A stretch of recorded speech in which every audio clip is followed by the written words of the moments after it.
ನಮಸ್ಕಾರ ವೀಕ್ಷಕರೇ, ANS ಶಕ್ತಿ ನ್ಯೂಸ್ಗೆ ಸ್ವಾಗತ. ನಮ್ಮ ಕರ್ನಾಟಕ ರಾಜ್ಯದಲ್ಲಿ 80,000ಕ್ಕಿಂತ ಹೆಚ್ಚು ಬಾಲಗರ್ಭಿಣಿಯರು. ಹೌದು ವೀಕ್ಷಕರೇ, ಇಂತಹದೊಂದು ಮಹತ್ವದ ಪ್ರಕರಣ ಬೆಳಕಿಗೆ ಬಂದಿದೆ. ರಾಜ್ಯದಲ್ಲಿ ವರ್ಷದಿಂದ ವರ್ಷಕ್ಕೆ ಬಾಲಗರ್ಭಿಣಿಯರ ಸಂಖ್ಯೆ ಹೆಚ್ಚಾಗುತ್ತಿದೆ. ಇತ್ತೀಚಿನ 2 ವರ್ಷ 9 ತಿಂಗಳಲ್ಲಿ 18 ವರ್ಷಕ್ಕಿಂತ ಕಡಿಮೆ ವಯಸ್ಸಿನ 80,813 ಬಾಲಕಿಯರು ಗರ್ಭಿಣಿಯಾದ ಪ್ರಕರಣವು ದಾಖಲಾಗಿವೆ. ಸಂತಾನೋತ್ಪತ್ತಿ ಮತ್ತು ಮಕ್ಕಳ ಆರೋಗ್ಯ ಪೋರ್ಟಲ್ ಮಾಹಿತಿ ಪ್ರಕಾರ ನಮ್ಮ ರಾಜ್ಯದಲ್ಲಿ ಬೆಂಗಳೂರು ಪ್ರಥಮ ಸ್ಥಾನದಲ್ಲಿದೆ. ಅಲ್ಲಿ 8,891 ಪ್ರಕರಣಗಳು.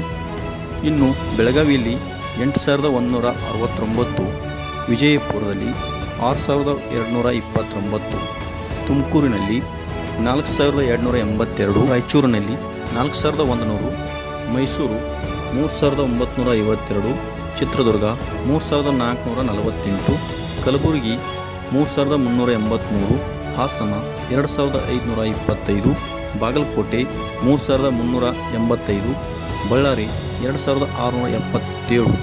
ಇನ್ನು ಅತಿ ಕಡಿಮೆ ಬಾಲಗರ್ಭಿಣಿಯರನ್ನು ಹೊಂದಿದ್ದ ಜಿಲ್ಲೆ ಅಂದರೆ ಅದು ಉಡುಪಿಯಲ್ಲಿ 182 ಪ್ರಕರಣಗಳು ಮಾತ್ರ. ಇದು 2023ರಿಂದ 2025ರ ಪ್ರಕರಣವಾಗಿದೆ. ಬಾಲಗರ್ಭಿಣಿಯರಾಗದಂತೆ ತಡೆಗಟ್ಟುವ ನಿಟ್ಟಿನಲ್ಲಿ ಶಾಲಾ ಕಾಲೇಜುಗಳಲ್ಲಿ ಕಾನೂನು ಸೇವಾ ಪ್ರಾಧಿಕಾರ, ಆರೋಗ್ಯ ಇಲಾಖೆ ಜಾಗೃತಿ ಮೂಡಿಸಬೇಕು. ಶಾಲೆ ಬಿಟ್ಟ ಮಕ್ಕಳು, ಬಾಲ್ಯ ವಿವಾಹ, ಸಾಮಾಜಿಕ ಮಾಧ್ಯಮಗಳ ಬಳಕೆ, ಮೊಬೈಲ್ ಮತ್ತಿತರ ವಸ್ತುಗಳ ಆಮಿಷ ಈ ಪ್ರಕರಣಗಳಲ್ಲಿ ಅತಿ ಹೆಚ್ಚು ಪ್ರಕರಣಗಳೆಂದರೆ ಫಿಕ್ಸೋ ನೆಪದಲ್ಲಿ ಮದುವೆಯಾಗುತ್ತೇನೆಂದು ನಂಬಿಸಿ ವಂಚಿಸಿ ಲೈಂಗಿಕವಾಗಿ ಬಳಸಿಕೊಂಡು ಕೊನೆಗೆ ನಿರಾಕರಿಸಿದ ಪೋಕ್ಸೋ ಪ್ರಕರಣಗಳ ಸಂಖ್ಯೆಯೇ ಹೆಚ್ಚಾಗಿದೆ ಎಂದು ರಾಜ್ಯ ಮಕ್ಕಳ ಹಕ್ಕುಗಳ ರಕ್ಷಣಾ ಆಯೋಗದ ಅಧ್ಯಕ್ಷರಾದ ಕೆ. ನಾಗನಗೌಡ ತಿಳಿಸಿದ್ದಾರೆ. ಪ್ರತಿ ಗ್ರಾಮ ಪಂಚಾಯಿತಿಯಲ್ಲಿ ಮಕ್ಕಳು ಹಾಗೂ ಮಹಿಳೆಯರ ರಕ್ಷಣೆಗೆ ಕಾವಲು ಸಮಿತಿಗಳನ್ನು ರಚಿಸಲಾಗಿದೆ. ಆದರೆ ಇವರು ಮಕ್ಕಳು ಹಾಗೂ ಮಹಿಳೆಯರ ಮೇಲೆ ಲೈಂಗಿಕ ದೌರ್ಜನ್ಯಗಳು ಆಗದಂತೆ ಜಾಗೃತಿ ಹಾಗೂ ಹೆಚ್ಚಿನ ಕಾಳಜಿ ವಹಿಸಬೇಕು. ಈ ಸಮಿತಿಯಲ್ಲಿ ಯಾರು ಇರುವರು? ಗ್ರಾಮ ಲೆಕ್ಕಾಧಿಕಾರಿ, ಆಶಾ ಕಾರ್ಯಕರ್ತೆಯರು, ಪೊಲೀಸ್ ಇನ್ಸ್ಪೆಕ್ಟರ್, ಅಂಗನವಾಡಿ ಹಾಗೂ ಪಂಚಾಯಿತಿ ಅಭಿವೃದ್ಧಿ ಅಧಿಕಾರಿ ಇರುತ್ತಾರೆ. ಈ ಸಮಿತಿಯು ವಾರದಲ್ಲಿ 1 ಬಾರಿಯಾದರೂ ಸಭೆಯನ್ನು ನಡೆಸಬೇಕು.